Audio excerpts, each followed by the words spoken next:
Assalamualaikum warahmatullahi wabarakatuh. Ada tazkirah sedikit insyaAllah ta'ala. Dalam masa ni ada 7 minit ya mungkin. Ada perkara penting yang Ana nak sampaikan. Mungkin ini sudah diketahui oleh orang ramai. Ini bukan sesuatu benda yang asing di telinga kita, tapi ini mesti kita hidupkan. Karena perkara ini sering kita lupakan. Tahu hukum dia tapi kita tidak mengamalkan. Apa dia? Iaitu sujud syukur. Kan? Okey, Anda tanya. Mesti jawab ya. Mesti jawab dengan jujur ya. Siapa di sini yang sering bersyukur apabila mendapatkan nikmat? Ataupun dia dihindarkan daripada musibah, dia terus sujud syukur. Pernah buat tak? Pernah ya? Pernah. Tetapi ni amalan ni sudah jarang dilakukan oleh kaum muslimin. Jarang. Biasanya kalau dia dapat nikmat, mungkin dia hanya akan berkata alhamdulillah. Hanya bersyukur. Tapi untuk sujud syukur, kadang dia tak mau. Kenapa dia tak mau? Takut dilihat lah. Macam takut tersalah lah. Macam tu. Banyak ditinggalkan. Ini salah satu amalan sunnah yang banyak ditinggalkan oleh kaum muslimin. Jom kita tengok ni. Okay, tengok ni. Di antara amalan-amalan sunnah yang banyak ditinggalkan oleh kaum muslimin adalah sujud syukur. Apabila dia mendapatkan nikmat ataupun dia dihindarkan daripada musibah. Jadi sujud syukur ni dilakukan yang pertama apabila dapat nikmat. Yang kedua apabila dia dihindarkan daripada musibah. Boleh kita lakukan sujud syukur sebagai bentuk berterima kasih ataupun syukur kepada Allah Subhanahu wa taala.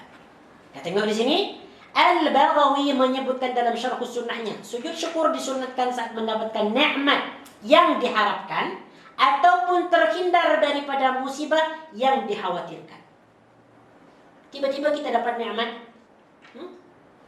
Tiba-tiba di jalan kita menemukan barang yang sangat berharga.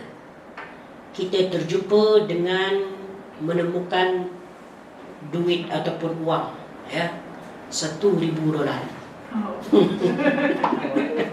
$1,000. Dolar kan? Mungkin akan yang menemukan akan berkata, "Weh, ini nikmat ni." Ini nikmat daripada Allah. Padahal itu luqatah kan, temuan barang kan. Dia terus syukur. Sujud syukur dapat nikmat. Kejap dulu. Itu barang temuan luqatah. Kau harus umumkan dulu selama 1 tahun. Kalau 1 tahun tak ada orang yang mengambil ataupun tidak ada orang yang mengakui, baru kamu pakai.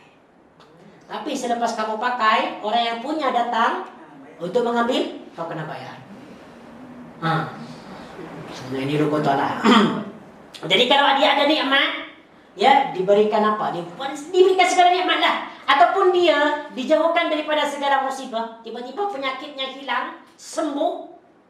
Dianjurkan, disunahkan kepada dia untuk melakukan sujud syukur. Ini satu amalan yang banyak dilupakan. Ibnul Qayyim menyebutkan dalam kitab Zadul Ma'ad, di antara tuntunan Nabi SAW dan para sahabatnya ialah melakukan sujud syukur ketika mendapatkan nikmat ataupun terhindar daripada musibah. Kalau kita tiba-tiba dapatkan nikmat ataupun terhindar daripada musibah, ketika itu kita terus sujud syukur. Perlukah kita mengambil wudu? Kalau nak mengambil wudu, nak bersuci dulu, tak ada masalah, boleh. Tapi untuk sujud syukur ni dia terus lakukan tanpa mengambil wudu. Boleh dia dilakukan dalam keadaan bersuci ataupun hadas, tak ada masalah. Dua-dua boleh. Dua-dua boleh. Jadi ketika mendapatkan syukur tu, kita jangan tunggu masa lagi. Terus bersujud. Allahu Akbar, terus sujud ke lantai.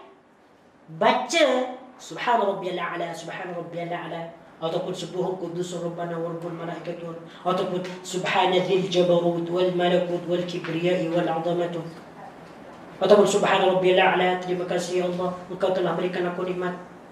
Aku telah menemukan 1,000. Bukan yang itu ya. Engkau telah pertemukan aku dengan jodohku. Masya Allah, tabarakallah. Ini bagi yang belum ni lah. Belum. Ini bagi yang belum berkahwin. Kalau yang ini dah kahwin semua, jangan itu lagi. Bersyukur pada Allah. Ya Allah, terima kasih ya Allah. Subhan rabbiyal a'la wa bihamdi. Terima kasih. Lakal hamdu ya Rabbi, engkau telah menyembuhkan penyakitku. Engkau telah memberikan kesembuhan kepada orang tuaku. Kepada ibu bapakku. Baca. An-Nawawi menyebutkan, ketahuilah disunahkan bagi sesiapa saja yang mendapatkan nikmat ataupun terhindar dari musibah untuk melakukan sujud kepada Allah sebagai bentuk syukur. Lalu memuji dan menyanjungnya. Puji Allah. Lakal hamdu ya Rabbi. Antal raziq, antal khaliq, antal hayyu, antal qaim, antal qayyum. Puji Allah Subhanahu wa taala. Supaya nikmat itu ditambahkan lagi. Okey. Karena semua itu berasal darinya. Hadis-hadis yang berkaitan dengan masalah ini banyak dan masyhur. Beberapa hadis yang menerangkan perbuatan Nabi sallallahu alaihi wasallam dan para sahabat dalam masalah ini antara lain perbuatan Nabi sebagaimana yang diriwayatkan oleh Abu Bakrah, dia berkata, "Anna Nabi sallallahu alaihi wasallam kana idza ja'ahu amrun yasurruhu kharra sajida." Tengok ni.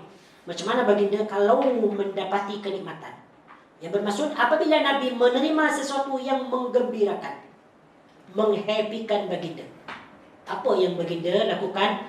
Beliau terus sujud syukur. Dimanapun beliau baginda berada, sama ada di perjalanan ke, di masjid, di rumah ke, kalau dapat nikmat yang menggembirakan, baginda terus sujud. Ini mesti kita contoh kan? Mesti kita contoh. Jangan kita malu dengan orang lain. Kalau kita sujud nanti akan ditengok, akan nampak. Jangan malu.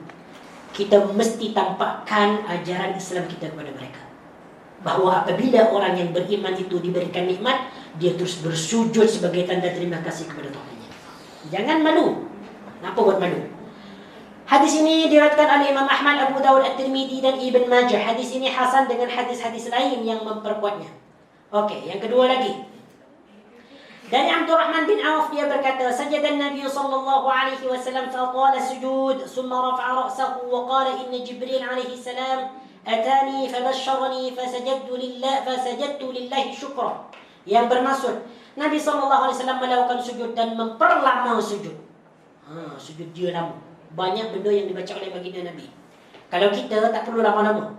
Tak perlu lama, cukup subhana rabbiyal a'la. Kalau nak lama pun tak ada masalah. Subhana rabbiyal a'la, subhana dzil jabarut wal malakut. Ataupun kita nak nak tambahkan terima kasih Allah, Engkau telah memberikan aku ini dan sebagainya. Lakal hamdu ya Rabbi, antal qayyum, macam tadi sebutkan al-masul asma sunan, tak ada masalah. Boleh bacakan. Setelah baginda selesai, dia berkata, Jibril alaihi salam baru saja mendatangiku, kemudian memberiku kabar gembira. Karena itulah aku bersujud kepada Allah sebagai sujud syukur. Tengok ni.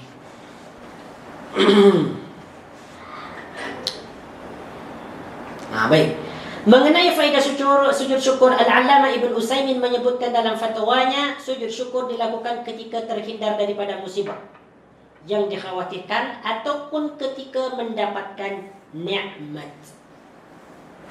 Hukumnya sama seperti sujud tilawah. Sama dengan sujud tilawah, sujud syukur ni saat membaca Al-Quran di luar solat.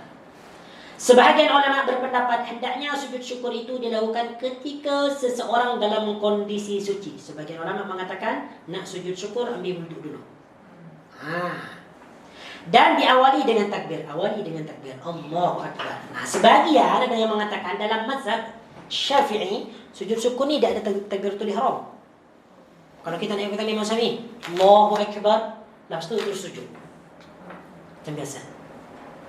Ni kalau Imam Syafi'i lah. Tapi majoriti Hanafi, Maliki, Imam Ahmad bin Hanbal, kita yang terus sujud. Allahu Akbar. Lepas tu sujud baca subhana rabbiyal a'la. Subhana rabbiyal a'la, subhana rabbiyal a'la. Dalam mana-mana. Iya, dalam mana-mana direction. Iya, mana-mana direction. Tak kisah. Boleh kita saja wajhi. Tak perlu menghadap kiblat Tak perlu menghadap kiblat. Sekali je kan sujud dia Ustaz. Sekali je sujud. Sekali sujud, bukan 2 kali. Bangun bagi salam. Bangun bagi salam. Tak ada tahiyat. Bangun. Bangun bagi salam. Sujud dulu, lepas tu bangun, dia bagi salam. Assalamualaikum. 1 kali salamnya. Assalamualaikum. Lepas tu terus lari. Bagi salam tu memang kena Ustaz ya? Ha? Bagi salam tu memang kena. Sebagian ada yang mengatakan bagi salam, sebagian ada yang tak perlu. Bagi salam. Assalamualaikum. Ustaz dia memang kena on the spot. Ha? Kalau balik dulu ke. Tak ada masalah. Nak jeda pun tak ada masalah. Nak sujud syukur di dekat rumahnya tak ada masalah. Tapi lebih baik disegerakan. Ini sebagai bentuk kita bahawa kita memang betul-betul mensyukuri karunia Allah Subhanahu Wa Taala. Amat menghargai. Macam kita lah diberikan wang, tiba-tiba kita banyak hutang ke ataupun nak beli sesuatu, tiba-tiba duit kita tak cukup. Ataupun kita nak pergi hospital, tapi untuk untuk membiayai perubatan tu tak cukup. Lepas tu ada seseorang yang bantu kita untuk membayarkan. Mungkin kita akan bercakap, terima kasih, jazakumullahu khairan. Itu kepada orang lain. Terus bercakap terima kasih, jazakumullahu khairan. Kita kepada Allah, dialah yang sebetulnya memberi nikmat tu.